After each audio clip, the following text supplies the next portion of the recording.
channel.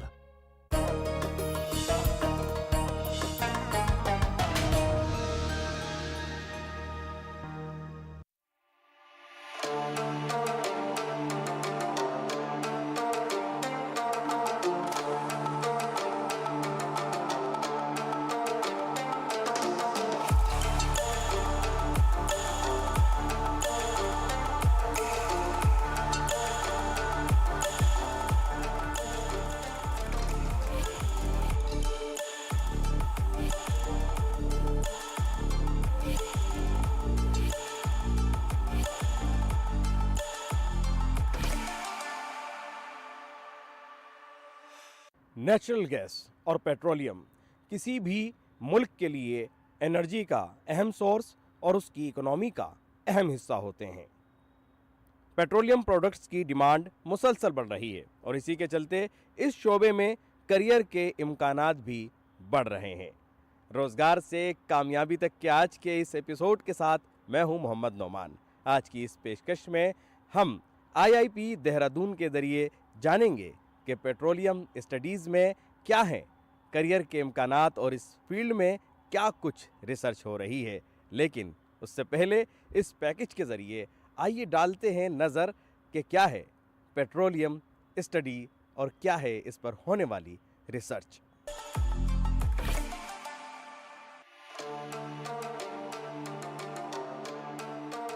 Petroleum studies दरअसल एक ऐसा तालीमी मैदान है जो हमें तेल और गैस जैसे कुदरती वसाइल को जमीन की गहराइयों से तलाश करने, निकालने और उन्हें हमारे लिए मुफीद मसनूआत में तब्दील करने के उसूल सिखाता है। ये शोबा इंजीनियरिंग, जियोसाइंस और माहौलियाती असरात से जुड़ा हुआ है और इसमें जदीद तरीन टेक्नोलॉजी का इस्तेमाल किया जाता है। खाम तेल और कुदरती गैस की सनत आलमी मईशत का एक अहम सुतून है। ये सनत घरों, कारोबारों और फैक्ट्रियों को तवानाई फराहम करती है और इसके बगैर आज की जदीद जिंदगी का तस्वुर भी मुमकिन नहीं। पेट्रोलियम मसनूआत की तलब में मुसलसल इजाफा हो रहा है, जिसकी वजह से इस शोबे में मौाक़े की कमी नहीं है। ये एक तेजी से तरक्की करने वाला शोबा है जो करियर के बहुत से मौाक़े फराहम करता है और आने वाले सालों में आलमी मईशत के लिए अहम किरदार अदा करता रहेगा। पेट्रोलियम इंजीनियरिंग करने के बाद भारत और बैरून मुल्क में काम करने के बेहतरीन मौाक़े मैसर आते हैं। इस कोर्स के बाद आप process engineer, technical support engineer, geo science expert और पेट्रोफिजिक्स जैसे मुख्तलिफ ओहदों पर फाइज हो सकते हैं। भारत में कुछ अहम तालीमी इदारे हैं जो पेट्रोलियम स्टडीज में नुमाया किरदार अदा कर रहे हैं, जिनमें शामिल हैं Indian Institute of Petroleum Dehradun, Indian Institute of Technology Mumbai, Indian Institute of Technology Chennai, Indian School of Mines Dhanbad, School of Petroleum Management Gandhinagar, Rajiv Gandhi Institute of Petroleum Technology Raebareli, Indian Institute of Petroleum and Energy Visakhapatnam. अगर आप साइंस और engineering में दिलचस्पी रखते हैं और तवानाई के शोबे में करियर बनाना चाहते हैं तो पेट्रोलियम स्टडीज आपके लिए एक बेहतरीन रास्ता साबित हो सकता है।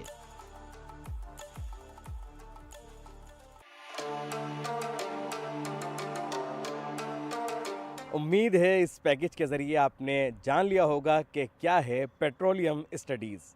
और अब चलते हैं अपने अगले सेगमेंट में, जिसमें इसी मौजू पर तफसीली गुफ्तगू करेंगे और इस सेगमेंट का नाम है करियर की बात एक्सपर्ट के साथ। आज की पेशकश में हम लगातार आपको पेट्रोलियम स्टडीज़ के बारे में जानकारी दे रहे हैं और अब करियर की बात एक्सपर्ट के साथ के तहत इसी मौजू पर बारीक और तफसीली गुफ्तगू के लिए हमारे साथ जुड़ चुके हैं CSIR Indian Institute of Petroleum Dehradun के डायरेक्टर जनाब हरिंदर सिंह बिश साहब। आपका बहुत बहुत इस्तकबाल है DD उर्दू के इस ख़ास प्रोग्राम में। सर, जब पेट्रोलियम स्टडीज़ की बात होती है, पेट्रोलियम इंडस्ट्री और नेचुरल गैस किसी भी मुल्क के लिए, किसी भी कंट्री के लिए देखा जाए, उसकी इकोनॉमी के लिए बहुत अहमियत रखते हैं और पेट्रोलियम प्रोडक्ट्स की डिमांड भी लगातार बढ़ रही है। नौजवान इस क्षेत्र में अपना करियर भी देख रहे हैं, वो चाहते हैं कि इसमें उनकी नौकरी के मौके क्या हैं, क्या कोर्सेज उनके लिए हैं? सबसे पहले जो नौजवान इस फील्ड के बारे में जानना चाहते हैं, उनसे आप क्या कहना चाहेंगे? आखिर क्या है पेट्रोलियम स्टडीज़? तो पहले तो धन्यवाद। देखिए, ऊर्जा देश के विकास का पैमाना होता है और भारतीय पेट्रोलियम संस्थान या इंडियन इंस्टीट्यूट ऑफ पेट्रोलियम के ऊपर शोध करता है। तो जैसे जैसे विकास हो रहा है, जैसे जैसे जनसंख्या बढ़ रही है, वैसे वैसे ऊर्जा की डिमांड बढ़ रही है। तो नए तरीके से कैसे हम ज़्यादा एफिशिएंट एनर्जी पैदा करें और सस्टेनेबल एनर्जी पैदा करें, उस दिशा में इंडियन इंस्टीट्यूट ऑफ पेट्रोलियम काम करता है। और आने वाले भविष्य में इसके योगदानों का, मतलब इसके जो काम है उनका देश के तरक्की में बहुत बड़ा योगदान रहेगा। तो जितने भी पेट्रोलियम से नाम शुरू हो रहा है, तो पेट्रोलियम वो होता है जो ज़मीन के नीचे दबा हुआ एनर्जी का सोर्स है, जिसे हम कच्चा तेल या क्रूड ऑयल कहते हैं। उसे निकाल करके, उसको परिष्कृत करके, उससे कैसे फ्यूल्स बनाते हैं और कैसे केमिकल्स बनाते हैं, उसके ऊपर हमारा संस्थान शोध करता है। किस तरह के कोर्सेज होते हैं इस फील्ड में? किस तरह की रिसर्च आपके यहाँ होती है? IIPM जो है आपका, IIP, वो क्या कर रहा है? देखिए, हमारे यहाँ पे जो एजुकेशनल पॉइंट ऑफ व्यू से अगर आप देखेंगे तो हम डॉक्टरेट की डिग्री प्रदान करते हैं, PhD की डिग्री प्रदान करते हैं। उसके लिए जो कैंडिडेट्स होते हैं वो मास्टर्स इन साइंस होते हैं और उसके बाद UGC या CSIR का NET, national eligibility test pass करके आते हैं, तो उनको एक फेलोशिप मिलती है। उसके अंतर्गत वो हमारे संस्थान में जितने भी शोध कार्य हो रहे हैं उसमें डिफरेंट ग्रुप्स में जा कर के अपने आप को एनरोल करा सकते हैं और संस्थान के जो वेरियस रिसर्च प्रोग्राम्स हैं उसके अंदर प्रोजेक्ट्स में वो लोग PhD कर सकते हैं। तो ये बच्चों को एक अच्छा ऑप्शन मिलता है पेट्रोलियम के क्षेत्र में शोध करके डॉक्टरेट की डिग्री पाने का। अभी हमारे यहाँ लगभग 90 PhD स्टूडेंट शोध कर रहे हैं जो कि डिफरेंट एरियाज़ में हैं। उसमें कुछ केमिकल साइंसेज में करते हैं, कुछ मैकेनिकल साइंसेज जो इंजन रिलेटेड होता है उसमें भी हम लोग PhD देते हैं। इसके अलावा सस्टेनेबल जो रिसर्च हो रही है, ग्रीन रिसर्च हो रही है, कार्बन डाइऑक्साइड का यूज़ करके केमिकल कैसे बनाए जाएं उस एरिया में, या वेस्ट प्लास्टिक को रिसाइकल करके फ्यूल्स एंड केमिकल्स बनाए जाएं उस एरिया में। तो इन सब एरियाज़ में बच्चे PhD के ऊपर शोध कर रहे हैं हमारे यहाँ पे। लेकिन अगर हम IIP देहरादून की बात करें, क्यों ख़ास हो जाता है? क्या कुछ ख़ास अचीवमेंट्स हैं और इस स्टूडेंट को क्या कुछ नया यहाँ मिलता है? बिल्कुल, देखिए, भारतीय पेट्रोलियम संस्थान जो है वो 1960 में स्थापित हुआ था, जिस समय इस देश में पेट्रोलियम की नॉलेज बहुत ही कम थी। तो 1960, पिछले 64 सालों से ये देश का ऐसा पहला रिसर्च इंस्टीट्यूट है जो पेट्रोलियम के क्षेत्र में रिसर्च कर रहा है। हमने लगभग 50 से ज़्यादा तकनीकें यहाँ डेवलप करके भारत की डिफरेंट रिफाइनरीज़ में और डिफरेंट पेट्रोकेमिकल्स यूनिट्स में इम्प्लीमेंट करी हैं, लगाई हैं। और अगर मैं आपको उपलब्धियों की बात बताऊं तो अभी क्या हुआ है, जैसे मैं आपको बताऊं अगर, तो फॉसिल फ्यूल्स, पेट्रोलियम के ऊपर अब जोर कम दे करके अल्टरनेट फ्यूल्स के ऊपर रिसर्च पे ज़्यादा जोर दिया जा रहा है। तो अभी हम लोगों ने यूज्ड कुकिंग ऑयल को लेके, जो खाना खाने के बाद जो 4-5 बार खाना अगर होटल में गर्म करा तो जो खाना तेल तो ख़राब हो जाता है, उस तेल को खाने से बीमारियां होती हैं, उस तेल को लेकर हमने हवाई जहाज़ का तेल बनाया है, जिससे कि हमने देहरादून से दिल्ली की एक फ़्लाइट, डेमो फ्लाइट चलाई थी। और भारतीय वायुसेना ने हमारे बनाए हुए सस्टेनेबल एविएशन फ्यूल बोलते हैं उसको, उससे 2019 में 26 जनवरी के दिन AN-32 प्लेन उड़ाए थे और इस साल 2024 में 2 डॉर्नियर 228 जहाज़ हमारे बनाए हुए तेल से गणतंत्र दिवस परेड में परवाज भरी थी। तो एक तो इस तरह का काम ये इंस्टीट्यूट कर रहा है। तो इस तरह के क्षेत्र में ये भारत का सबसे आगे काम करने वाला संस्थान है। खतरा बना हुआ है कि जो प्लास्टिक की पन्नियाँ होती हैं जो इधर उधर कचरा फैल के, और पूरी दुनिया में खतरा बन रही है, पूरी दुनिया में खतरा बन रही है। और अभी तो ऐसा हो गया है कि वो उसके जो छोटे छोटे कण होते हैं वो फूड चेन में आ रहे हैं। तो वो गाय उसको खा करके दूध में मिक्स हो रहा है, मछलियाँ खा रही हैं तो उनके शरीर में जा रहा है, और उस तरह से वो ह्यूमन बॉडी में भी एंटर कर रहा है। तो वो पर्यावरण के साथ साथ हेल्थ के लिए भी एक बड़ा खतरा बन चुका है। तो हम लोग उस दिशा में वेस्ट प्लास्टिक से कैसे उसको केमिकली रिसाइकल करके उससे तेल बनाएं जिससे गाड़ियां चलें, या उससे केमिकल्स बनाएं जो कि पेट्रोकेमिकल की डिमांड को पूरा करें। उस दिशा में हमारा संस्थान काफ़ी अच्छी रिसर्च कर रहा है और हमारे पास 1 टन पर डे काफ़ी बड़े स्केल का एक पायलट संयंत्र है जिसमें हम लोग ये रिसर्च भी कर रहे हैं अभी। तो ये तो मैंने आपको 1-2 चीज़ें बताई। इसके अलावा भारतीय पेट्रोलियम संस्थान कार्बन डाइऑक्साइड जो कि एक ग्लोबल वार्मिंग गैस है और जिसका कि उत्सर्जन धीरे धीरे बहुत बढ़ रहा है, उसके इस्तेमाल से उसको यूज़ करके हम कैसे ग्रीन केमिकल्स बना सकते हैं उसमें भी बहुत काम कर रहा है। इसके अलावा हम लोग ये देखते हैं कि फॉसिल फ्यूल्स को, जीवाश्म ईंधनों को छोड़ करके हम बायोजेनिक फ्यूल्स से कैसे अपनी सिस्टम में इंटीग्रेट करें। तो उसके लिए आपने सुना होगा कि पहाड़ों में, जंगलों में आग बहुत लगती है क्योंकि वहाँ चीड़ के पेड़ के पत्ते गिर जाते हैं जो कि बहुत जल्दी आग पकड़ते हैं। तो हमने एक ब्रिकेटिंग मशीन लगा करके, चंपावत एक ज़िला है जिसमें कि हम उत्तराखंड सरकार और यूकॉस के साथ मिलकर काम कर रहे हैं। तो वहाँ पे जितनी भी पाइन नीडल, जो चीड़ की जो पत्तियाँ गिरती हैं, उनको इकट्ठा करके हम उनसे ब्रिकेट बना के फ्यूल बनाते हैं और वो फ्यूल हम दे रहे हैं ईंट भट्टा वालों को और ऐसे लोगों को जो कि कोयला इस्तेमाल करते हैं। तो कोयले के इस्तेमाल को रोक रहे हैं, उसकी जगह बायोजेनिक फ्यूल दे रहे हैं और उस जंगल की आग को भी बचा रहे हैं। तो इस तरह के सोसाइटल कामों में भी संस्थान काम करता है। बहुत खूब। लेकिन इसके साथ साथ हम ये भी जानना चाहेंगे कि जो यहाँ पर पीएचडी कर रहे हैं, उनके लिए आगे करियर में कहाँ, कुछ देश और दुनिया में किस तरह के उनके लिए अपॉर्चुनिटीज़ हैं, कहाँ कहाँ जा सकते हैं, क्या कुछ कर सकते हैं? बहुत बहुत अच्छा सवाल है। देखिए, आप हमारे देश में इस समय 23 रिफाइनरीज़ हैं जो कि कच्चा तेल शोधित करती हैं और पेट्रोल, डीजल और हवाई जहाज़ का तेल प्लस पेट्रोकेमिकल्स बनाती हैं। उन सब रिफाइनरीज़ के लिए जो R&Ds हैं उनकी अपनी, उसके लिए हमारे जो शोध करे हुए पीएचडी के स्टूडेंट्स होते हैं वो बहुत अच्छे कैंडिडेट होते हैं क्योंकि उनको बहुत ही अच्छा ज्ञान होता है इस फील्ड का।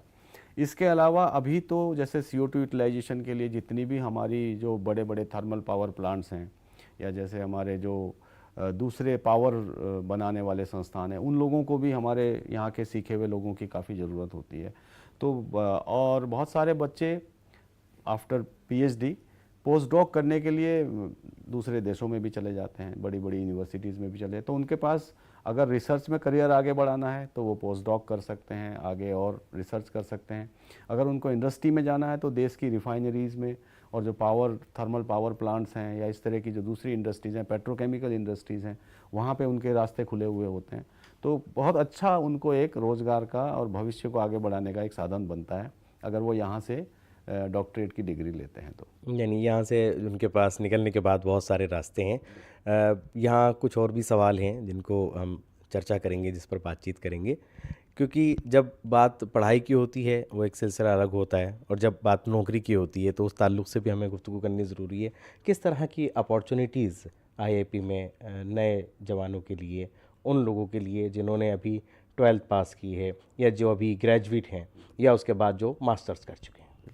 तो यहाँ पे 3 स्तरों में हम लोग भर्ती करवाते हैं। जैसे उसमें हम बोलते हैं ग्रुप 2 जो कि 10वीं पास होते हैं या ITI किया हुआ होता है और रेलेवेंट एक्सपीरियंस होता है 2 या 1-2 साल का, तो वो लोग ग्रुप 2 लेवल में एंट्री करते हैं। तकनीशियन के पद पे उनको लिया जा सकता है और उनका जो पे लेवल होता है वो पे लेवल 2 से स्टार्ट होता है। तो वो हमारी एक एंट्री लेवल पोजीशन होती है टेक्नीशियंस की। उसमें R&D में जितनी भी जो सपोर्ट काम का जो होता है उस तरह का काम वो लोग करते हैं, तो वो एक एंट्री लेवल हो जाता है। जो अभी उनकी शिक्षा 10वीं तक हुई है या 12वीं तक हुई है उनके लिए। जैसे आपने कहा ग्रेजुएट लोगों के लिए जो BSc या BTech या BE करे हुए लोग होते हैं, उनके लिए फिर हमारा ग्रुप 3 के में एंट्री लेवल हो जाता है। उनको हम टेक्निकल असिस्टेंट बोलते हैं। ग्रुप 3 को तकनीकी सहायक की जो एंट्री लेवल होती है उसमें जा सकते हैं विद रेलेवेंट एक्सपीरियंस। तो उस लेवल में हम ग्रुप 3 में फिर हम लोग लेटरल एंट्रीज़ भी कराते हैं। अगर कोई ज़्यादा एक्सपीरियंस्ड वाला बंदा हमको मिलता है तो उसको हम फिर technical officer, senior technical officer 1, 2, 3 ऐसे डिफरेंट लेवल में भी एंट्री उनकी हो सकती है। और जो और हायर एजुकेशन वाले लोग होते हैं, बच्चे होते हैं जिन्होंने मास्टर्स किया हुआ है, तो मिनिमम क्वालिफिकेशन मास्टर्स होती है, उसमें डिज़ायरेबल में डॉक्टरेट भी रखी जाती है। वो ग्रुप 4 में एंट्री करते हैं। जो साइंटिस्ट या जो वैज्ञानिक होता है वो एंट्री लेवल पोजीशन होती है ग्रुप 4 की। उसमें भी फिर लेटरल एंट्रीज़ में senior scientist, principal scientist, senior principal scientist, chief scientist, ऐसे डिफरेंट लेवल्स में भर्ती करी जा सकती है। साइंटिस्ट जो एंट्री लेवल पोस्ट है वो पे लेवल 11 में आता है उसका ग्रेड। आपका एक लंबा तजुर्बा है और हर इंडस्ट्री के अंदर, हर फील्ड के अंदर चैलेंजेस होते हैं। किस तरह के चैलेंजेस आज के वक्त में आपके सामने? देखिए, सबसे बड़ा चैलेंज तो CO2 कम करने का है, क्योंकि जितना भी जीवाश्म ईंधन है जो कि आप धरती के नीचे से निकाल के बाहर ला रहे हैं, तो प्रकृति ने आज से करोड़ों साल पहले उस कार्बन को दबाया हुआ था। हमने उसे बाहर निकाल के जला करके कार्बन डाइऑक्साइड गैस बनाई है। आपको पता है ग्लोबल वार्मिंग एक बड़ी चिंता का विषय हो रखा है, climate change, polar ice melting, हमारे ग्लेशियर सूख रहे हैं, कई सारे मतलब प्रत्यक्ष उदाहरण हमें अभी दिख रहे हैं जो कि बढ़ती CO2 का एक की वजह से हमको दिखाई दे रहे हैं। तो उस हमारा सबसे बड़ा चैलेंज यही रहता है कि अब हम कैसे क्रूड ऑयल वाली टेक्निक को ग्रीन बनाएं, CO2 का उत्सर्जन कम हो, एनर्जी एफिशिएंसी बढ़ाएं। CO2 उत्सर्जन के ऊपर हमारा बहुत फोकस रहता है और कैसे हम सस्टेनेबल डेवलपमेंट की बात करें, तो वो एक बड़ा चैलेंज है। तो हमारा काफ़ी सारा रिसर्च अभी इस समय हम फोकस कर रहे हैं अल्टरनेट फ्यूल डेवलपमेंट में, ग्रीन फ्यूल्स बनाने में। तो वो एक चैलेंज भी है लेकिन एक अपॉर्चुनिटी भी है कि उस चैलेंज को सॉल्व करने के लिए आपको कुछ आउट ऑफ द बॉक्स सोचना पड़ेगा, कुछ नया करना पड़ेगा। और सबसे बड़ी बात क्या है कि इस क्षेत्र में अभी कोई ऐसा नहीं है कि कोई देश बहुत आगे है, कोई बहुत पीछे है, सब लोग एक ही लेवल पे काम कर रहे हैं। तो जो रिसर्च इस समय अमेरिका में हो रही है या यूरोप में हो रही है, लगभग उसी स्तर की रिसर्च हम लोग भारत में भी कर रहे हैं, जिसमें हमारा संस्थान भी शामिल है। आपने युवाओं की बात की, आपने चैलेंजेस की बात की, लेकिन जब इतने सारे चैलेंजेस हैं दुनिया के सामने और देश के सामने भी, नौजवानों के लिए कितनी संभावनाएं हैं पेट्रोलियम स्टडीज़ के क्षेत्र में? बहुत बहुत सारी संभावनाएं हैं। मैंने जैसे आपको बताया कि ये रिसर्च इस समय बहुत ही कटिंग एज पे चल रही है। तो जिन बच्चों को रिसर्च में सच में रुचि है उनके लिए बहुत ही अच्छे अवसर हैं। और इसमें we are standing on a level playing ground. अभी हम कोई बहुत आगे कोई बहुत पीछे नहीं है। तो इसमें अगर आज हम लोग एंट्री करते हैं तो पाश्चात्य देश भी उसी जगह पे हैं जहाँ पे हम शुरू कर रहे हैं। तो बहुत ज़्यादा मतलब अवसर भी, अगर आपके अंदर टैलेंट है, अगर आपके अंदर पैशन है, तो ये बहुत अच्छा क्षेत्र है जिसमें आप बहुत तरक्की कर सकते हैं बच्चे हमारे।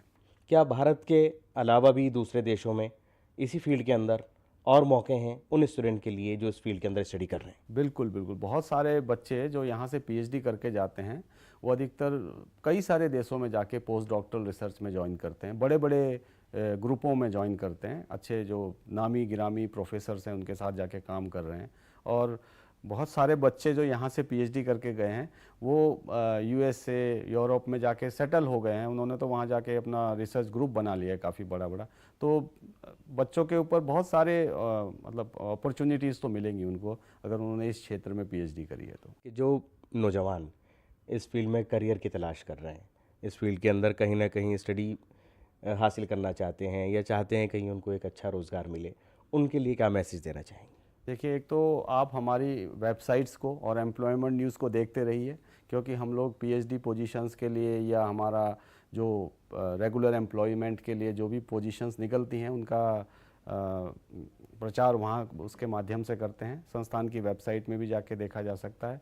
और आपको पूरे प्रोफाइल हमारी वेबसाइट में अगर आप जाके देखते हैं तो हम किस किस एरिया में काम करते हैं, कार्बन उत्सर्जन कम करने के लिए, नई तकनीक विकसित करने के लिए, नए फ्यूल्स बनाने के लिए, नए कंबशन मेथड डेवलप करने के लिए, तो बहुत सारे एरियाज़ का आपको ज्ञान होगा। और अगर आपकी उसमें सच्ची रुचि है तो आप उसमें आके जुड़ सकते हैं संस्थान के साथ में। एक अच्छा भविष्य देश के लिए भी तैयार होगा और आपके लिए भी तैयार होगा। इंडियन इंस्टीट्यूट ऑफ पेट्रोलियम के अलावा वो कौन कौन से संस्थान हैं, वो कौन कौन से इदारे हैं जहां पर पेट्रोलियम स्टडीज़ की तालीम हासिल की जा सकती है?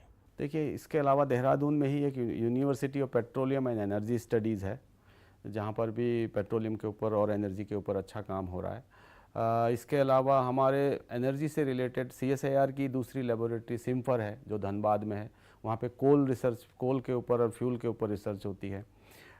दूसरी एनर्जीज़ में मैं कहूँ तो बैटरी रिसर्च में हमारे CSIR की कराईकुड़ी में सिकरी लेबोरेटरी है, वहाँ पर बैटरी और ऐसी रिसर्च होती है। तो बहुत सारे CSIR की 37 लेबोरेटरीज़ हैं जो कि अलग अलग क्षेत्रों में काम कर रही हैं। तो बच्चों की रुचि के हिसाब से वो चुन सकते हैं कि उन्हें कौन से इंस्टीट्यूट में जाके शोध करनी है या काम करना है।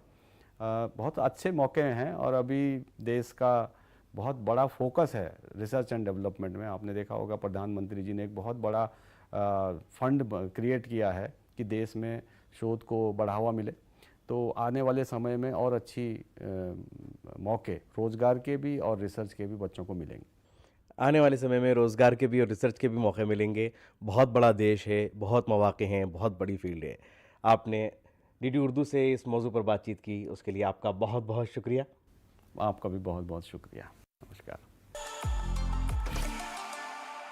अभी तक एक्सपर्ट्स के ज़रिए हमने जाना कि अगर हम बात करते हैं पेट्रोलियम इंडस्ट्री की, एनर्जी सेक्टर की, तो उसमें क्या कुछ संभावनाएं हैं, क्या कुछ इम्कानात हैं।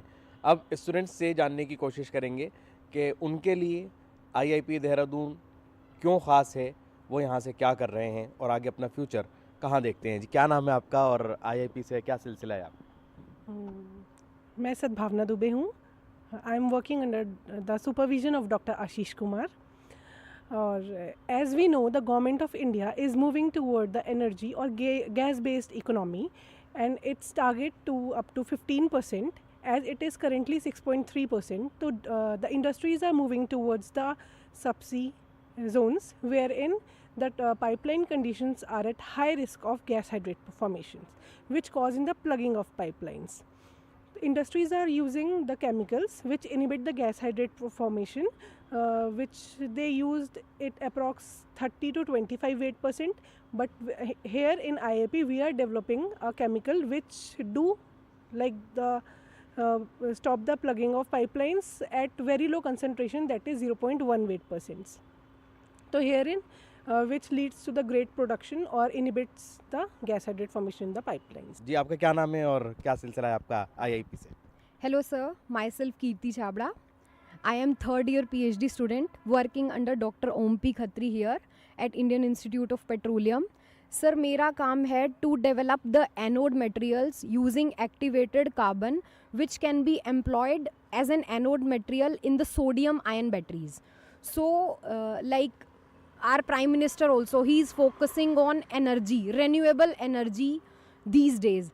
Like you can see battery expo center, maybe like everywhere in the world people are focusing on net zero emissions. हमारा इंडिया का भी टारगेट है कि 2070 तक हम लोग नेट ज़ीरो एमिशंस अचीव कर सकें।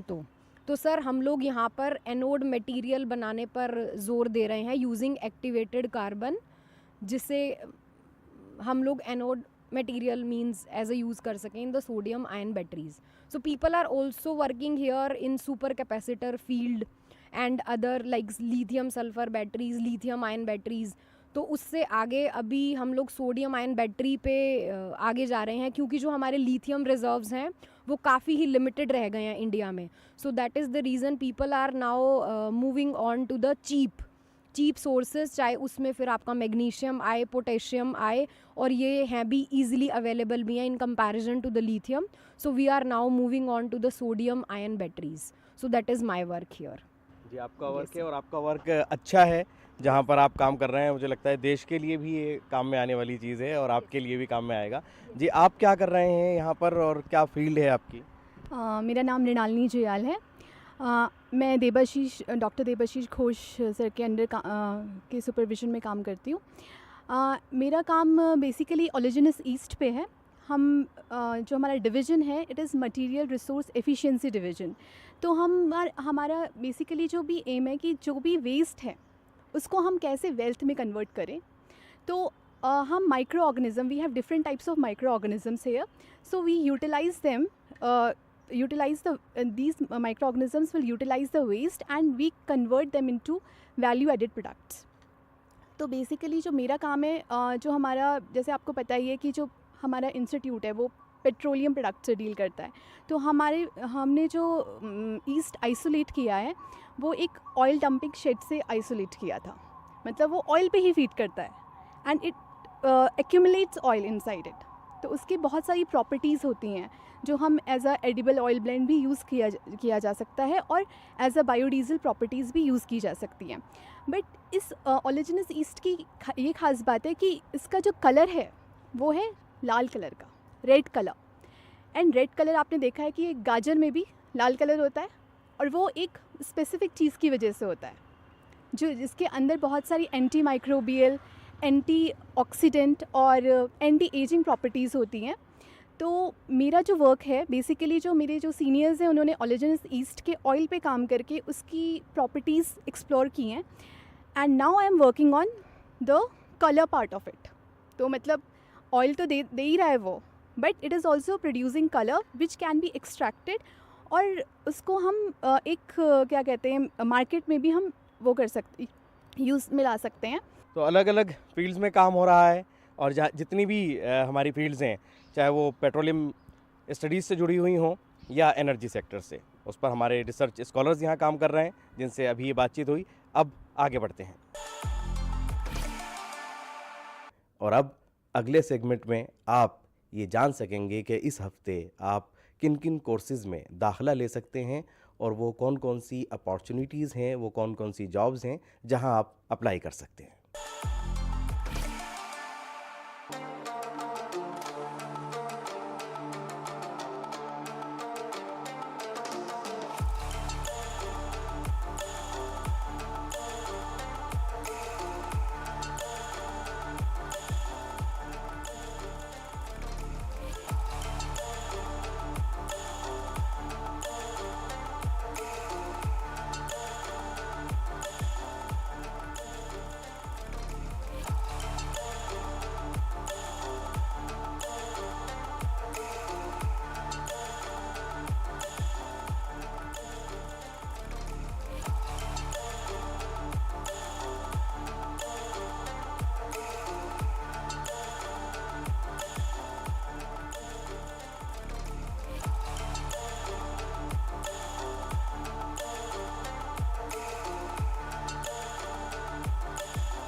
उम्मीद है पेट्रोलियम स्टडीज़ के ऊपर हमारी आज की ये पेशकश आपको ज़रूर पसंद आई होगी।